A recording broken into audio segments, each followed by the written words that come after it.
फिर करता है और मनमाना अगली बार आवे को नहीं, फिर कहाँ बैठेगा गधा बन के कुरुडियां पर लौटेगा। अरे यहाँ मैट तो बिछा रखी है, बने बनाया भोजन मिले, परमात्मा की अमृतवाणी बरसे, कर्महीन इससे दूर भागे।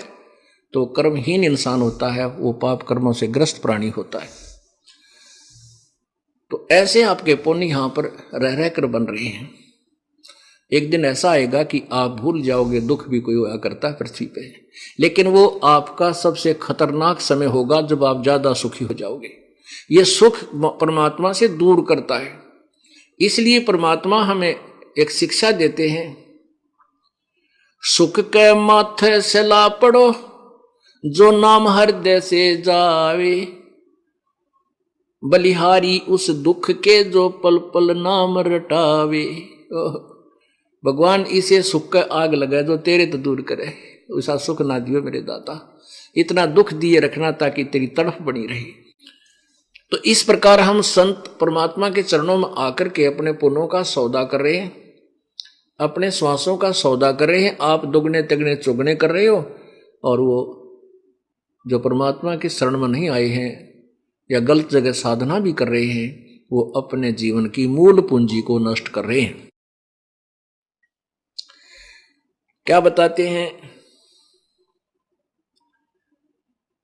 उस दरगाह में मार पड़ेगी जम पकड़ेंगे बाही, वह दिन की वो डरनी लागे लज्जा रे अकनाही। उस दरबार में, सच्चे दरबार में, चाहे राष्ट्रपति हो, चाहे मुख्यमंत्री हो, और चाहे हमारे जैसा कंगाल गरीब आदमी हो, यदि जिसने भक्ति नहीं कर रखी, यम के दूत बांह पकड़ के ले जाएंगे, यहां से बांह मरोड़ के ले जाएंगे और वहां घेर के कुटेंगे इनको। उस दरगाह में मार पड़ेगी जम पकड़ेंगे बाही, वह दिन की मोह डरनी लागे लज्जा रे अकनाई। ये भगवान इतनी भक्ति करूं, इतना मर्यादा में रहूं कि उस दिन मेरी लज्जा रहे, वहां पिटाई ना हो, अर्थात मुझे यम के दूत बांध के ना ले जा। आए हैं सो जाएंगे ये राजा रंग फकीर, एक सिंहासन चढ़ के जा एक बंधे जात जंजीर। मृत्यु तो सबकी होगी, राजा की भी होगी, हमारे जैसे गरीब की भी होगी, लेकिन जो भक्ति सत्य कर रहा है उसको भगवान विमान में बैठा के आदर सत्कार से सिंहासन पर बैठा कर ले जाएगा, और जो भक्ति नहीं करते उसके यम के दूत पकड़ के ले जाएंगे और यहीं से गढ़न लगेंगे उसको। परमात्मा कहते हैं उस दिन की मुझे डर नहीं लग गए कि उस दिन इज्जत रहेगी या नहीं। तो इस डर से हम भक्ति करेंगे, और भक्ति करेंगे मर्यादा में रह करके, तभी हमारी भक्ति सफल होगी। यदि हम भक्ति भी कर रहे हैं और मर्यादाहीन, तो हम फाउल हो गए। पुण्यात्मा, ये परमात्मा वाले अखाड़े का एक गेम समझ लो, परमात्मा वाले अखाड़े का एक खेल है। अब जैसे कोई भी भक्ति आप करते हो किसी भी देव की या भगवान की, मर्यादा से करनी होगी। जैसे खेल के कुछ पॉइंट होते, नियम होते हैं, और उनमें वो फाउल हो जाता है, खिलाड़ी उसको तुरंत बाहर कर देते हैं, एक सेकंड नहीं लगाते। ऐसे ही ये परमात्मा के अखाड़े का खेल है, और इस खेल में जो जरा सा भी फाउल होगा ऑटोमेटिक विसल बजेगी, उसका नाम कट ऑफ हो जाएगा। पुण्यात्मा, यदि या तो इस खेल में तुम अपना प्रवेश मत लो, और प्रवेश लो तो भाई ढंग से खेलो, डर के खेलो, कहीं फाउल ना हो जाए। सबसे पहला डर आपका फाउल होने का होना चाहिए। जो मर्यादा आपको बताई जाती है इनको मत तोड़ना आप, जो हम नियम आपको देते हैं इनको खंड मत करना, आप नाम खंडित मत करना। अब फिर देखना आपके घर में कितना सुख होता है। लेकिन हमारे सामने क्या समस्या सबसे ज्यादा आई है कि हमारी संख्या कम है। एक परिवार में एक सदस्य इस ज्ञान को सुनने आता है, उसको ज्ञान समझ में आ जाता है, अब वो उपदेश ले लेता है। घर के अन्य 10 सदस्य आन उपासना में आरूढ़ हैं, अब उस प्यारी आत्मा के नियम को वो चलने नहीं देते। किस कहीं ना कहीं ये काल कोई ना लोक लाज बना के, मजबूरी बना के उसके नियम को खंड करवा देता है। तो पुण्यात्मा, ये फाउल तो चाहे किसी प्रकार भी हो जा, वो फाउल ही है, काल का दाव लग जाता है, फिर उसको लाभ मिलना बंद हो जाता है। तो बेचारा वो लग भी रहा है, भक्ति भी कर रहा है, फिर भी कहता जी मुझे कोई विशेष लाभ नहीं हो रहा। मुझे पता है कि इसकी श्रद्धा भी खूब बेचारे की, लेकिन ये किसी ना किसी कारण से मर्यादाहीन हो चुका। उसको कहता हूं भाई नाम दोबारा ले ले। इसका यही तरीका है अभी तो कि हम दोबारा नाम देते हैं ताकि ये फिर सुचारू हो जाए। कनेक्शन दे देते हैं भगवान का, प्रार्थना करते हैं प्रभु बालक है आपका, बच्चा है बच्ची है आपकी, और बहुत पुण्य खाड़े में पा आ गया यूं, क्योंकि सारा देश उलट हमारे थे। अब आप ही दया करोगे जब बात बनेगी। तो धीरे धीरे क्या होता, परमात्मा एक दो सदस्य को और सहयोगी बना देता है, तब उस घर में कुछ क्रिया ठीक चलती है। उसके बाद उस घर में उभारा दिखने लगे।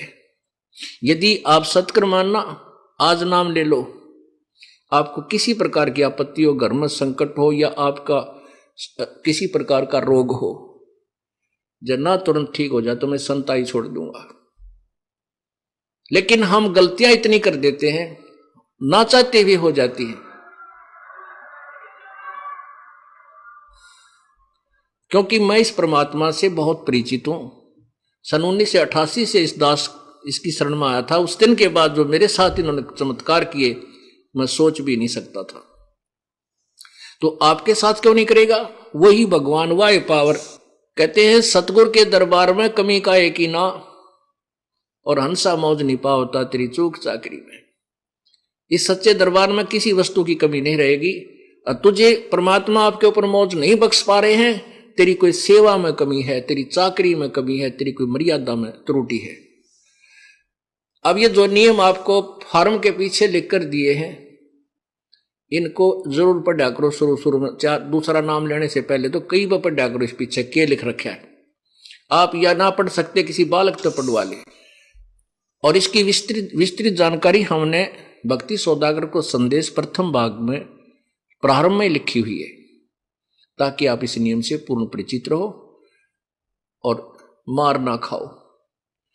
अब जैसे हम आपको स्वाभाविक कहते हैं ये नहीं करना, वो नहीं करना, देवी देवताओं की पूजा नहीं करना। देखो, हम देवी देवताओं के विरोधी नहीं हैं। ब्रह्मा विष्णु महेश भी देवी देवताओं में आते हैं, अन्य देवताओं में। ये इस संसार रूपी वृक्ष की टहनी है, तीनों टहनी, और जड़ पूर्ण परमात्मा है। तो हम कोई पौधा आम का बीजेंगे तो जड़ की पूजा करेंगे, जड़ को मिट्टी में डालेंगे तो हम उसको सफल कर पाएंगे।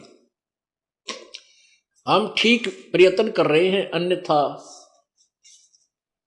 हम उल्ट कर रहे हैं। अब देखिएगा, जैसे आप कोई आम का पौधा लाए नर्सरी तक, उसको कैसे बीजा जाता है? उसको ऐसे लगाया जाता है, उसको नीचे को मिट्टी में या गमले में जड़, उसकी जड़ें गाड़ दी जाती हैं और उस जड़ में सिंचाई की जाती है, जड़ की पूजा की जाती है। तो उस जड़ से फिर खुराक चलती है तना में, तना से इस मोटी डार में, डार से इन शाखाओं में, इन शाखाओं का फिर फल लगेंगे।